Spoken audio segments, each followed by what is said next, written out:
It's a bombshell headline from Russia. An alleged assassination attempt on Vladimir Putin. The culprit?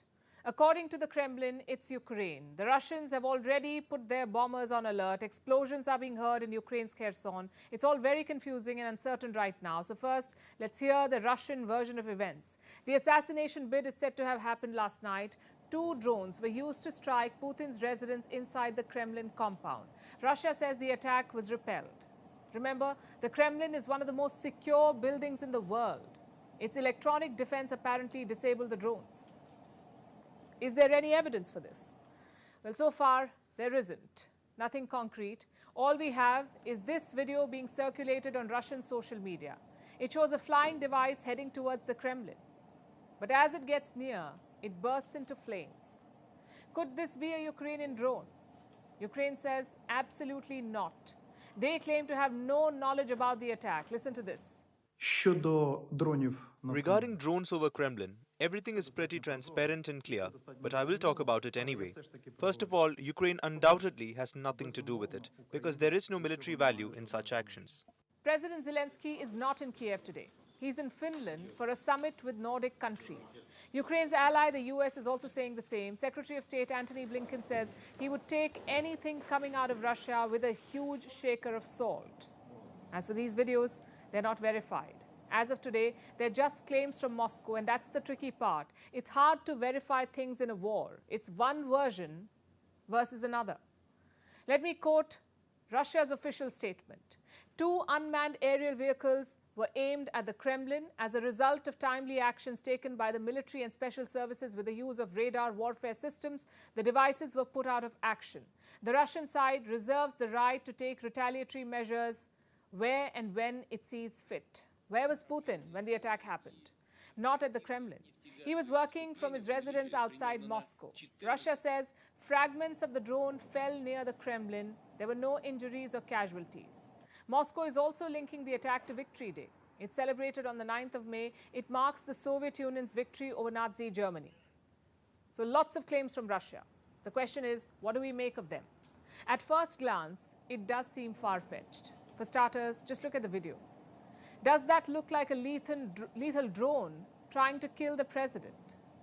It's gently floating towards the Kremlin, almost waiting to be blown up. Nonetheless, let's look at the 2 possibilities here. Either Ukraine did it or it did not.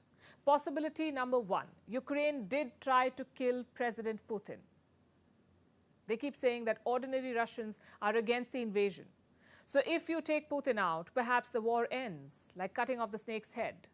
The second possibility is this: Russia is bluffing. An attack on President Putin is an excuse to escalate. In fact, Moscow has already warned of it. Their statement says Russia reserves the right to take retaliatory action. And remember, alleged assassination plots are not new for President Putin. Reports say he has survived 5 attempts. None of them has been officially confirmed by governments. Many critics also dismiss it as propaganda, as an attempt to build the mystery and aura around Putin. Was this a similar case? Well, the timing is certainly suspect. Multiple sabotage cases have been reported in Russia in the last few days, most of them near the border with Ukraine. 2 trains were derailed in alleged sabotage attempts, one on Monday, another on Tuesday. Russia has blamed Ukraine for both, but Kiev has been silent. They've neither confirmed nor denied any of these claims, and that's one reason why this assassination story is spreading fast. Another reason is the looming counteroffensive. Zelensky says it will start soon. Listen to this. This is why I am sure we will soon have aircraft, because we will soon conduct an offensive. And after it, I am sure we will be given planes. I would rather it was the other way around, as it would be easier for us. But it is like it is, and we are grateful for everything. Ukraine wants to retake territories occupied by Russia. If that is indeed the case, then a Russian escalation could blunt Kiev's plans. It could also keep Zelensky preoccupied, meaning counterattack delayed.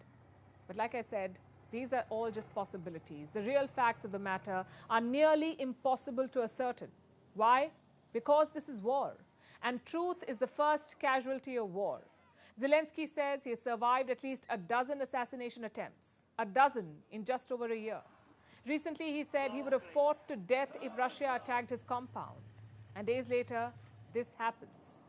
If Ukraine did plot this attack, it's a laughable attempt. Using drones at the Kremlin is like plunging needles into an elephant. It's pointless and counterproductive. Plus, a failure would give Russia the initiative, something that the Kremlin already is doing. The next couple of hours will be crucial in this episode. An assassination attempt on the president of a nuclear state is no laughing matter, especially when that state is at war. We can't say whether the attack was fake or real, but here's what we can say. This may lead to an escalation. So both Russia and the West must show restraint. It's important to not raise tensions further with irresponsible statements. We'll be tracking this story closely.